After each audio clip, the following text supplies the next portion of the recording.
Ballot voting లెక్కింపుకి ఈవీఎంల voting లెక్కింపుకి తేడా చాలా స్పష్టంగా కనిపిస్తుంది. వాస్తవానికైతే ఈవీఎంల కౌంటింగ్ అయితే ఉదయం పోస్టల్ బ్యాలెట్లు లెక్కిస్తారు. ఆ తర్వాత ఒక డివిజన్ మొత్తాన్ని తీసుకుంటారు. ఒక ఈవీఎం లేదా రెండా లేదా 3 ఈవీఎంలు సరిపోతాయి అనుకుంటే మొత్తం ఆ డివిజన్ మొత్తాన్ని ఆ ఈవీఎంలు అన్నింటిని కూడా కౌంట్ చేసేస్తే సరిపోతుంది. ఇదంతా ప్రాసెస్ అంతా 10, 11, 12కి అంతా కూడా క్లియర్ అయిపోతుంది. గెలిపోవటంలు అన్నటువంటిది కొంతమేరకు స్పష్టంగా వచ్చేస్తుంది. మరి అదే బ్యాలెట్ ఓటింగ్ లెక్కింపు విషయం అయితే అన్నింటినీ ఒక పెద్ద డ్రమ్ములో వేస్తారు. దాన్ని అటు ఇటుగా కలుపుతారు, కుదిపేస్తారు.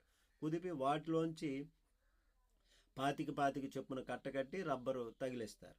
ఆ తర్వాత ఆ కౌంటింగ్ చూస్తారు. అందరి సమక్షంలో అందరికీ చూపిస్తూ ఎవరెవరికి ఓట్లు ఎన్నెన్ని వచ్చాయి అన్నటువంటిది క్లియర్గా చూపిస్తూ లెక్కించడం జరుగుతుంది. ఈ విధంగా విడదీస్తారు. విడదీసి అప్పుడు 25 ఈ కట్టలు కట్టారు కదా, ఎవరికెన్ని అన్నటువంటిది లెక్క తేలుస్తారు.